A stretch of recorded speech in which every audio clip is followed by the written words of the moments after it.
Hello guys, আসসালামু আলাইকুম। আমরা আছি গাইবান্ধা জেলার বাদিয়াখালী নাঙ্গলভাঙ্গা ব্রিজে। এই ব্রিজটা যতবারই দেখ না কেন এবং যত মজবুত করে দেখ না কেন, এই ব্রিজটা 2-3 দিনের বেশি টেকে না। দেখেন, আপনারা দেখতে পাচ্ছেন এই ব্রিজটা কত মজবুত করে তৈরি করা, তারপরেও বেশি দিন টেকে না এই ব্রিজটা। আমরা দাদা দাদির কাছে শুনেছি নাঙ্গলভাঙ্গা ব্রিজ। এই কথা শুনে আমরা 3 বন্ধু বেড়াইতে গিয়েছিলাম এই নাঙ্গলভাঙ্গা ব্রিজে। এর নাম হচ্ছে লাঙ্গলভাঙ্গা। এটা কি করে নাঙ্গলভাঙ্গা হলো, পুরো ভিডিওটা দেখেন, বুঝতে পারবেন। এই ব্রিজটার নাম নাঙ্গলভাঙ্গা হইল কিভাবে, এই জায়গার মানুষের থেকে আমরা শুনলাম। এই ব্রিজটা নাকি অনেক কয়বার তৈরি করা হয়েছে এবং অনেক কয়বার চেষ্টা করা হয়েছে তৈরি করার জন্য, কিন্তু এই ব্রিজটা কোনো মিস্ত্রি বা কোনো কন্ট্রাক্টর সফল হতে পারেনি। এর জন্য নাকি নাঙ্গলভাঙ্গা ব্রিজ। আমাদের পাশে আরও একটা চাচা মাছ ধরতেছে, দেখি এনার মাছ দেখতি। চাচা, মাছ কীরকম হয়?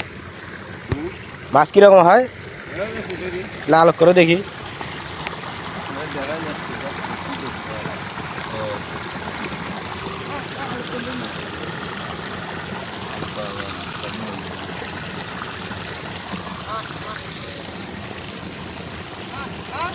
দেখেন ভাইয়েরা, বৃষ্টির ভিতর মাছ মারতেছে, বড় বড় মাছ দেখেন।